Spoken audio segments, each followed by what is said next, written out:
Hi everyone, welcome to my bedroom. I have moved my streaming and recording right now to my vanity in my bedroom because in organic chemistry I'm having to use model kits and such to talk about stereochemistry. And so I'm trying to come up with the absolute best lighting for them to be able to see molecules, and I think this might actually be it. The problem though is that I'm wearing glasses today and you can see the reflection of my ring light. So please try and ignore that. This video is brought to you by Caitlin, who asked for me to put this together. So she mentioned yesterday when we were in our streaming session talking about the aldolase step of glycolysis that she would love a refresher on some of the chemistry that I was talking about that is generally learned at the end of Organic 2, and it can oftentimes be learned very quickly. And so it would not be a surprise to me if a bunch of you were like, I don't feel like I got all that. So that's absolutely fine. So today I'm going to do just a quick video. It might not be that quick, but you can scroll to where you're interested. If you feel like you have a good idea of a concept, then just feel free to zoom through until you find something that you're interested in. I'll talk about tautomers. I'll talk about aldols, the aldol reaction. I'll talk about imine chemistry, and I'll talk a little bit about acetyl-ketal chemistry. Okay. All right. So the first one I'm going to talk about is going to be tautomers. So tautomers are variants. You can kind of think of them as variants that are in equilibrium.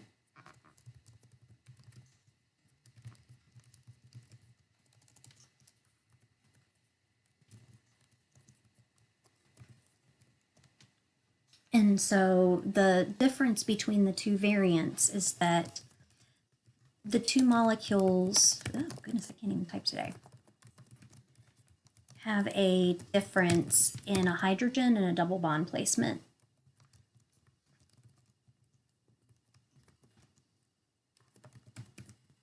Okay. There are a lot of examples of tautomers. The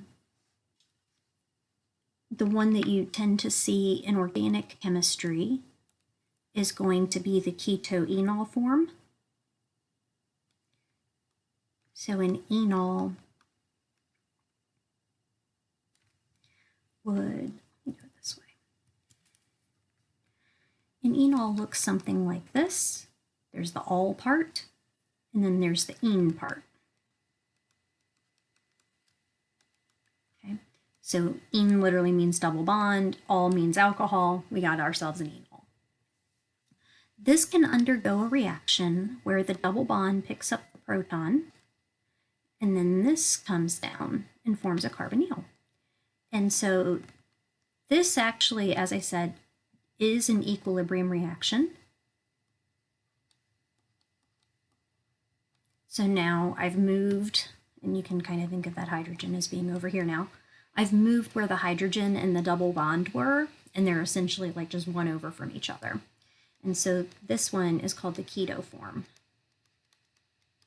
although it can work with both aldehydes and ketones.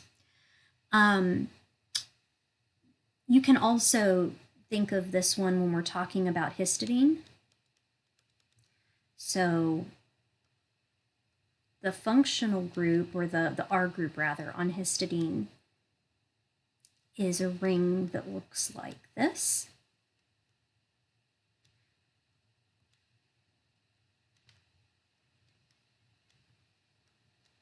Right? And we have a lone pair of electrons here that can be protonated or not. Well, you also have an equivalent sort of tautomer here where there's a difference between the placement of a hydrogen and a double bond. And this one is really kind of getting more into resonance, but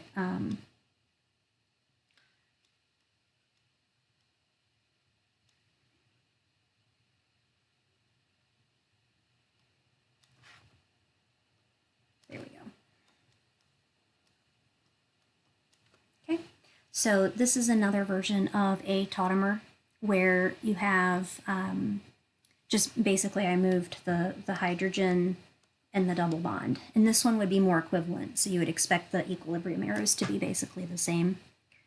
Yeah, there we go.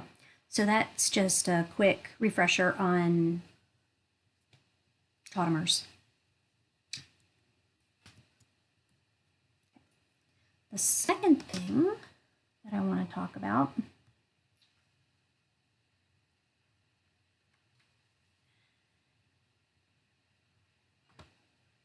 is acetal chemistry.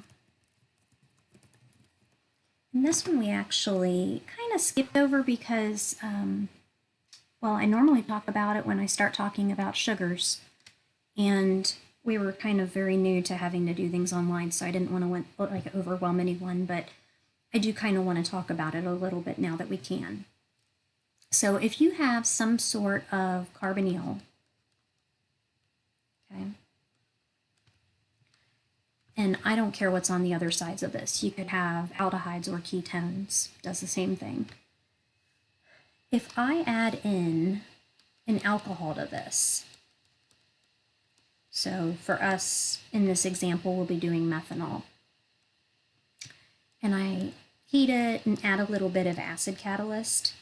This is what would happen if we worked in an organic chemistry lab, right? This is kind of the type of reaction that would happen there. What you would end up with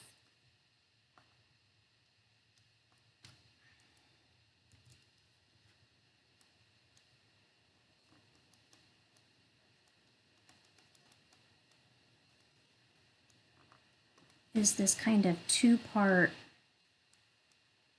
reaction, okay? So that's our first stage, and I think you could probably figure out how this mechanism happens, right? Like this is not a challenging mechanism at all. But what I want to say is that it's also completely reversible. So this is one of those that, you know, you can really have like your equilibrium going back and forth on this.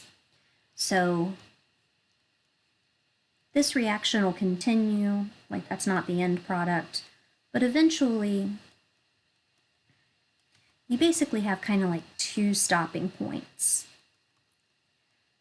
This one here, where you've added one methanol to the carbonyl, and you call this a hemiacetal.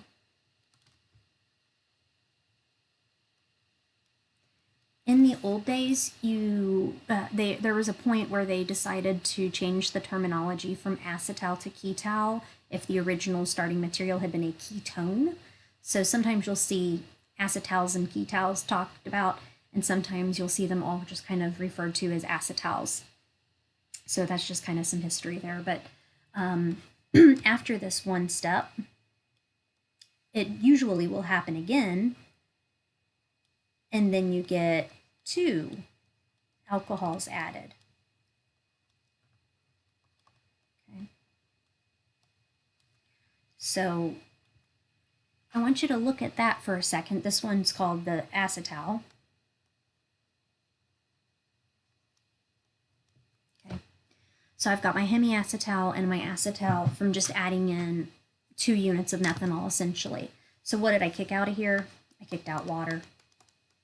This is one of those things that your body can do with sugars, okay? So look at that, and like let's look at this as its own kind of unique functional group. So let me highlight this.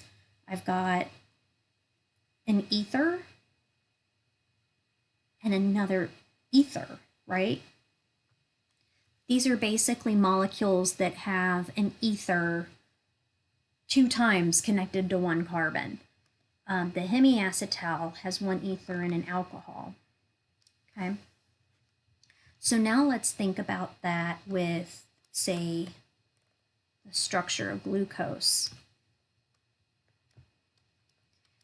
Which, remember, glucose has a bunch of alcohols on it, whether you're talking the linear form or the alpha form or beta form. Tons of alcohols, right? So in this example, get my yellow. You can look at carbon 1 here, okay? And notice it's a ether connected to an alcohol on one carbon. So all of those sugars are hemiacetals.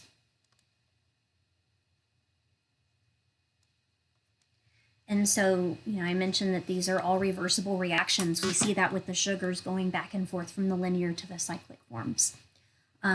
So we've got our hemiacetals that are, glucose, fructose, and cyclic forms. You could call the fructose also a hemiketal because it has a ketone in the linear form. But these can't go full on into the acetal form because we're talking about a ring structure. And the type of hemiacetal that it is an intramolecular one, meaning it reacts with itself. Okay, we did not need an external source of protons and alcohols to make this happen. It's its own alcohol and its own proton source. So that's a little bit about acetal-ketal chemistry that I thought I'd go ahead and chuck into this video also, since I was just kind of talking about straight up organic chemistry.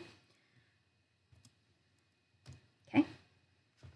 And then similar to acetal-ketal chemistry is imine chemistry. I'm not great at kind of spelling things phonetically, but if you could think of like mean, that's kind of how it's pronounced. I have seen some people pronounce it imine, but those are not chemists that I've heard pronounce it that way. So, I mean, like professional chemists, a professional chemist I've always heard call it an imine. So just one of those things where sometimes there can be variants, like an amide or an amide. I've heard both of those, but I haven't heard variations with imine that seem to be very credible. Okay, so if we're talking about imine chemistry, we're talking about reversible reactions between a primary amine there we go, and a carbonyl, basically a ketone or an aldehyde.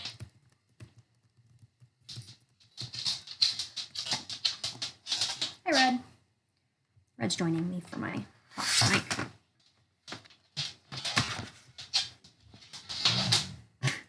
He's the loudest dog ever. He just grumble, grumble, grumble. He's an old grumbly man now. He was like that when he was a puppy too, though. All right. So any kind of carbonyl, I'll just kind of use a generic. So we're really talking about something like formic acid all the way to, something with a really complex ketone, right? With like benzenes on either side of it or something. That'd be benzophenone. So I'm going to add in an amine. So let's do, this also works for just ammonia, by the way. And in a way very similar to the acetal-ketal chemistry, you need usually a little bit of acid catalyst, and that kind of gets the ball rolling, so to speak. And on top of that, all of this is reversible, right? So primary amine, meaning an amine with one carbon attached to it, versus like a tertiary amine that has 3 carbons attached to it. You have to have at least 2 hydrogens on the nitrogen to do this reaction. Okay. So there are a variety of ways you'll see this mechanism written, but I'm going to be doing it in as many shortcuts as possible because I'm teaching you this as part of a biochemistry class, so that would be more consistent and in line with that.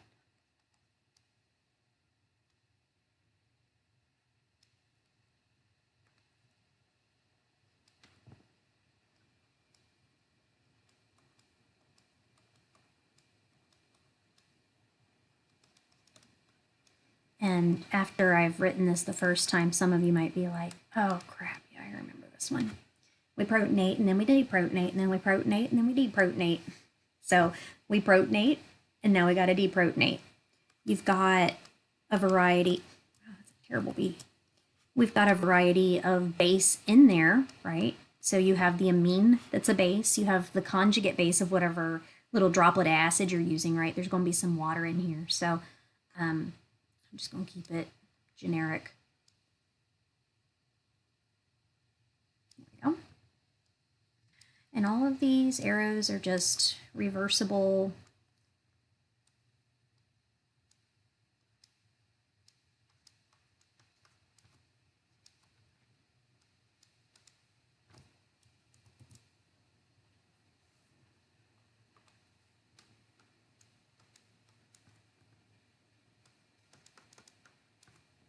Okay.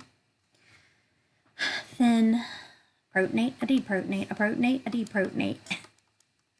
If I happen to have some acid in there to protonate my alcohol, which I do have some acid because that was part of what I added to the system, then you're going to get something very similar to what you saw in organic chemistry a great number of times. You now have a water leaving group possible. You're like, oh, that's a good leaving group. Yes, yes it is. It is a fantastic leaving group. It is one of the best.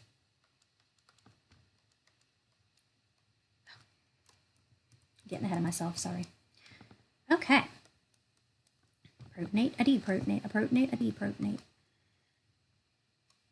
There we go.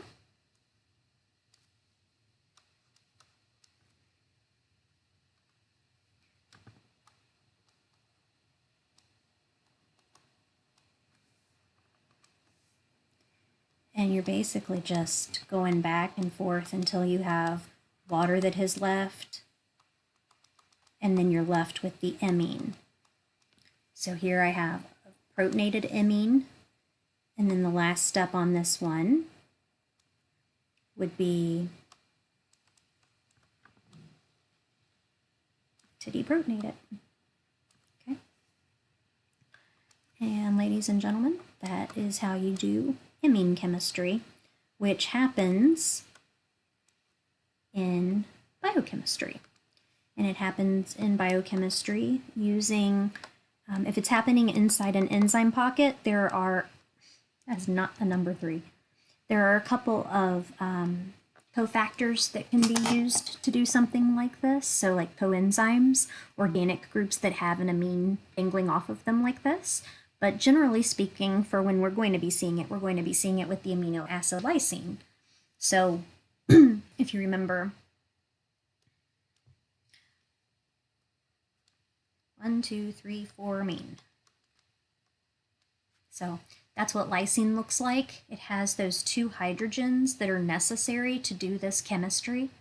So that's what you're going to see. The other nitrogen-containing amino acids can't do this. In theory, you could have the N-terminal domain amine, right? So I have at the very beginning of a protein, I have my first amino acid here, but I do have an amine there at the end. So I guess in theory that one could be used as part of the catalysis for this. I don't know any examples off the top of my head that are like that, but if you're like, but that could happen, it probably does somewhere. There's like a billion enzymes, right? So there we go. So that's an amine reaction. And then lastly, the one that you've all been waiting for. I don't think that's really true, by the way. I don't think a single one of you is excited about aldol chemistry, probably, except me.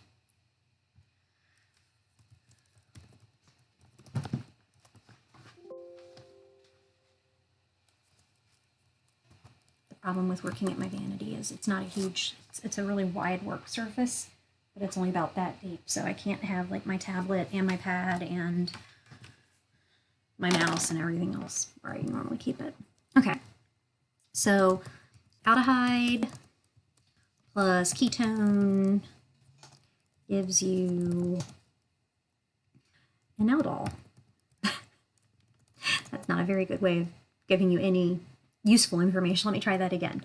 An aldehyde and a ketone is going to give you an alcohol plus a ketone. And then that usually dehydrates to form a beta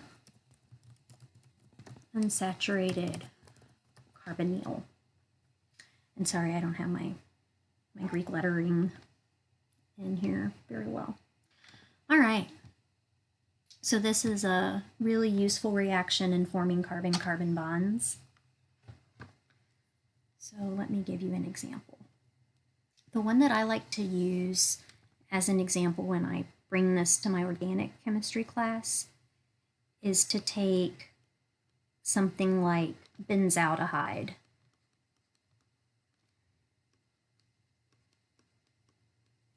Okay, so in this case, we'll be able to very clearly see what our aldehyde looks like and compare that to the ketone.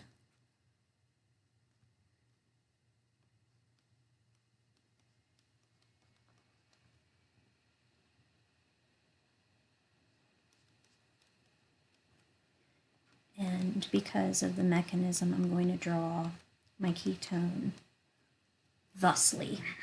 All right. So the way that you would generally do this reaction is to use a little bit of catalytic base. So you would have usually something like sodium hydroxide that you put in there, just in a small enough quantity that it'll get this reaction going. Okay. So what do bases do? They deprotonate things, right? The only thing that it is going to be able to deprotonate is going to be this guy here. And the reason for that is because you'll notice my product is going to be stabilized with resonance, right? Normally we can't deprotonate a carbon with hydroxide, right? That's not a thing that you should be thinking you've seen very often, okay? So what can happen is now this molecule is going to live in this world of resonance. So I need my resonance arrow, my double-headed arrow.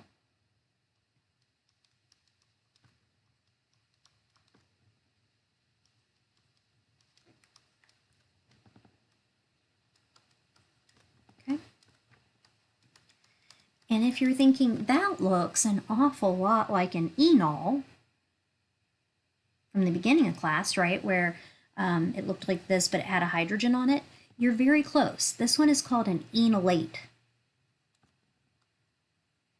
meaning an enol that's been deprotonated. So this is the preferred form of this molecule because the negative charge is being put on the most electronegative atom. But as far as bond, all of that kind of stuff goes, our equilibrium will switch over. Excuse this. Sorry. My equilibrium will switch over to the carbonyl, or to the carbon periodically, and facilitate the next part of this reaction. Okay. So the next part of this reaction, I'm going to change the color of my arrow just to kind of make it a little bit clearer, I think. So the next part of this is to take, I'm going to do,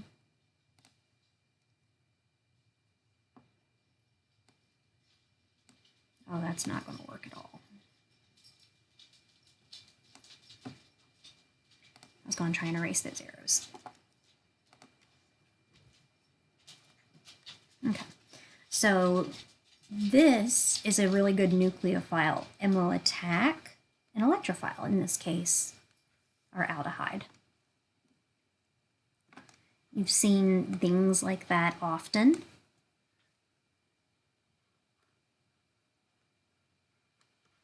I didn't touch the benzene ring.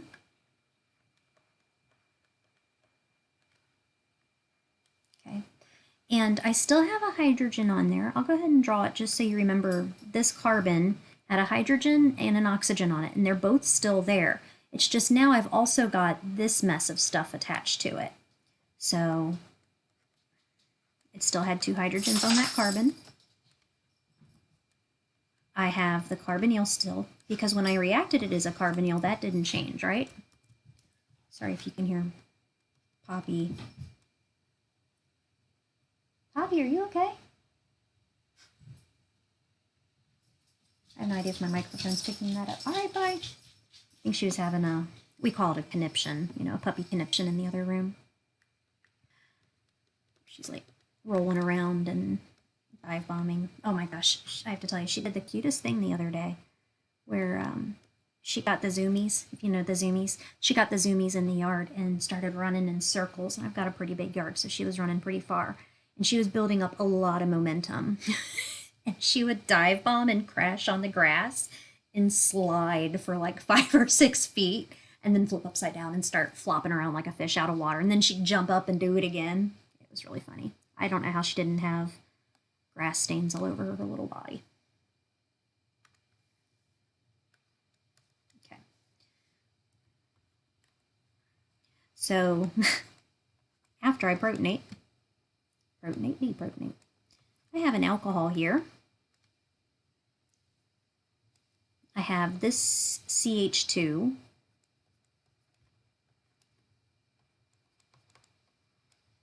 Okay, so that is an aldol reaction. And what my product is down here, so the carbonyl is kind of considered the most important of those functional groups. And so I have an alpha carbon and then a beta carbon. And so we would say that this is a beta hydroxy ketone, or beta hydroxy carbonyl. Let me do it that way.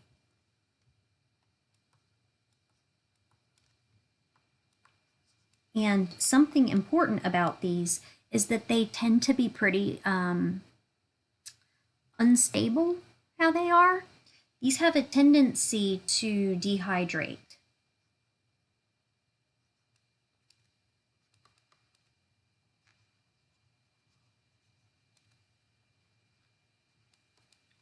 That just tends to be a thing that happens with them. And so, go back to yellow. So if I have my OH there and I have an H here, I can basically do an elimination reaction to get H2O. And then that gives me the final product, the final product,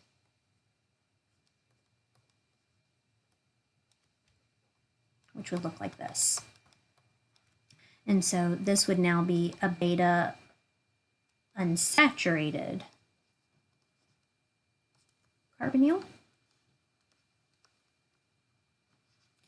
And I want you to look at kind of thinking about some of the chemistry that I've got here.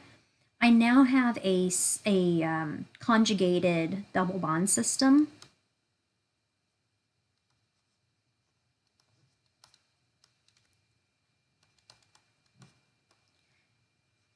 And so everything you think about with conjugated pi bonds and their stability would apply here. Okay, I think that's actually the reason these tend to dehydrate is because kind of the resonance in these conjugated double bonds helps to stabilize the product. Okay, so that is an aldol reaction. Now, the one that we're doing is technically a retroaldol reaction. So in glycolysis, we're going from something that has a carbonyl and an alcohol and going backwards to create an aldehyde and a ketone. Okay. So now I want you to think about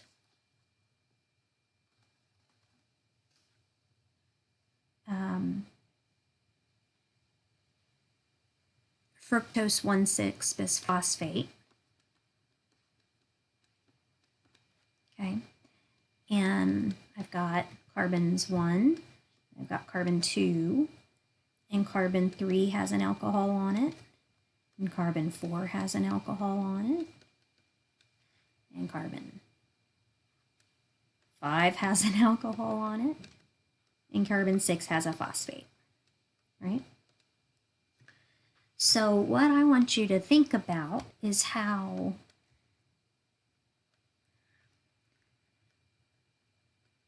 this is basically the product of an aldol reaction. Let's see if I can highlight it. So I've got the ketone component directly connected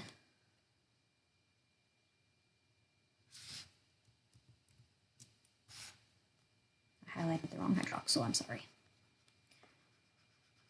So there's my alpha position and there's my beta position. Okay, so right there is the, in blue, is what you would think of as the product of an aldol reaction. You have your beta hydroxycarbonyl. You also have an alpha hydroxycarbonyl, beta hydroxycarbonyl, but the chemistry that we need to think about here is that you have a beta hydroxycarbonyl.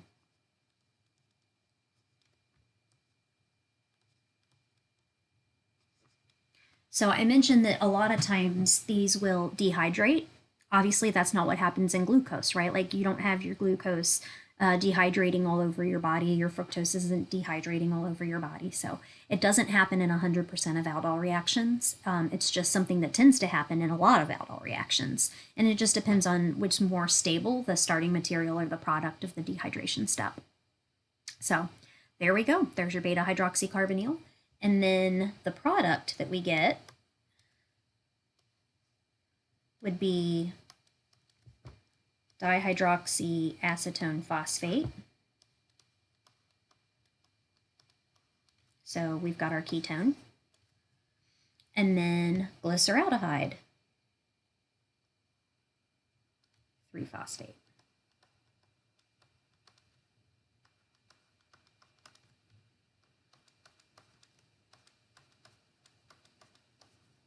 Okay, so aldehyde plus ketone gives you a beta hydroxycarbonyl as an aldol. Beta hydroxycarbonyl being broken up into an aldehyde and ketone would be a retroaldol.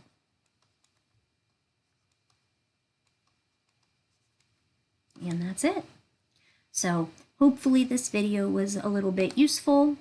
Let me know if you have any more questions, if you need me to do any more little random organic tutorials. Hopefully I can get those done for you. So just give me a shout out and let me know, okay? I'll talk to you guys tomorrow. Bye.